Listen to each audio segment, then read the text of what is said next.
سوال یہ ہے کہ کیا جوائنٹ فیملی سسٹم اسلام میں منع ہے، اور اگر منع ہے تو اس کے ریفرنس سے آپ جواب دیں۔ میں جواب دیتا ہوں اکثر آپ کا، کیونکہ سوال آپ کا درست ہے، میرے سیشن سے اس کا تعلق نہیں ہے، مگر اسلام ایک فرد کو ایک خاص لبرٹی دیتا ہے، آپ وہ لبرٹی چھین نہیں سکتے، اور اسلام صرف اللہ عز و جل، اللہ کے علاوہ آپ پہ کوئی پابندی نہیں ڈالی جا سکتی۔ جو پابندی اللہ نے ڈالی ہیں وہ، جو بھی اس پابندی میں ایڈ کرے گا وہ طاغوت ہوگا۔ جو آزادی اللہ نے آپ کو دی ہے وہ کوئی بھی چھینے گا وہ طاغوت ہوگا۔ یہ سب سے بڑا گناہ، اسلام کا سب سے بڑا گناہ یہ ہے۔ اسلام کا سب سے بڑا گناہ جو اس بندے کے لیے جس کے پاس تھوڑی سی بھی پاور ہو، جیسے ایک باپ کو بیٹے کے اوپر ہوتی ہے، جیسے ایک شوہر کو بیوی کے اوپر ہوتی ہے، ایک ماں کو بچے کے اوپر ہوتی ہے، یہ چھوٹی سی پاور اگر اس نے مس یوز کر دی اور اسلام کا نام لگا دیا تو یہ طاغوت ہے۔ تو جوائنٹ فیملی سسٹم 8-9 ایسے کام مجبوراً کرواتا ہے۔ جوائنٹ فیملی سسٹم جو ہے، سسٹم اللہ کی طرف سے دیکھیں، اس کا نام ہی سسٹم رکھا گیا۔ سسٹم کو عربی میں کیا کہتے ہیں؟ دین۔ عربی میں سسٹم کو دین کہتے ہیں، دال یہ نون دین، جس کو آپ انگلش میں سسٹم بولتے ہیں، اس کو عربی میں دین بولتے ہیں۔ تو یہ نیا دین ہے، ایک چھوٹا سا ایک دین میرے نبی نے پریزنٹ کیا، اور ایک عثمان جنجوعہ صاحب نے میاں والی میں، اور اپنے بھائیوں کو بھی، اپنے ابا جی کو بھی، اپنی اماں جی بھی کو، اور ان بھائیوں کی بیویوں کو بھی ایک ہی کیمپس کے اندر رکھا ہوا تھا، کیونکہ وہ بزرگ تھے اور انہوں نے ڈیسیژن لیا، اور سارے ڈیسیژن وہ لیتے، اور اسلام کے چھوٹے چھوٹے اور بڑے بڑے سارے معاملات کی دھجیاں اڑا دی۔ کیوں؟ نیا سسٹم۔ جب کوئی اسلام میں نیا سسٹم لے کے آتا ہے اس کو طاغوت کہتے ہیں۔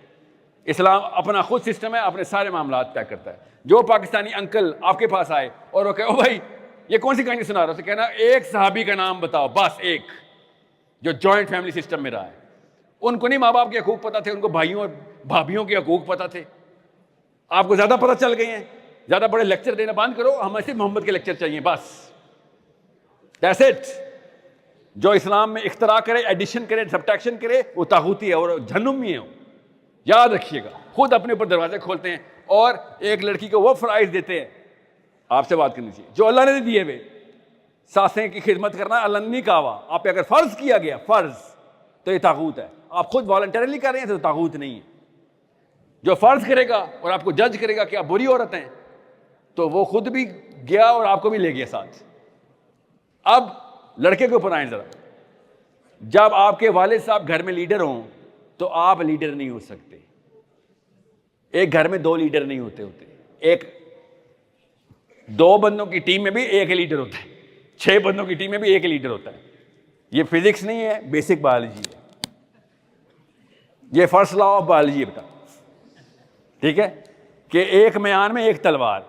اللہ تعالیٰ نے قرآن پاک میں بھی یہ آیت ایسے ہی بتائی ہوئی ہے کہ ان سے کہو اگر یہ 2 ایک ہستی نہ چلا رہی ہوتی تو نظام اسی وقت درہم برہم ہو چکا ہوتا۔ آپ بتائیں ذرا، آپ کی لیڈرشپ کے اوپر کس نے سب سے بڑی قدغن لگائی ہوئی ہے؟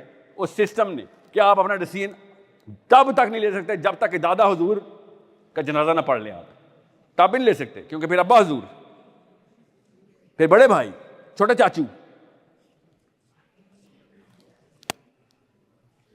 Make your own mistakes, pay for your own mistakes, یہ بیسکس تھی لیڈرشپ کی۔ یہ میرے صحابہ کو میرے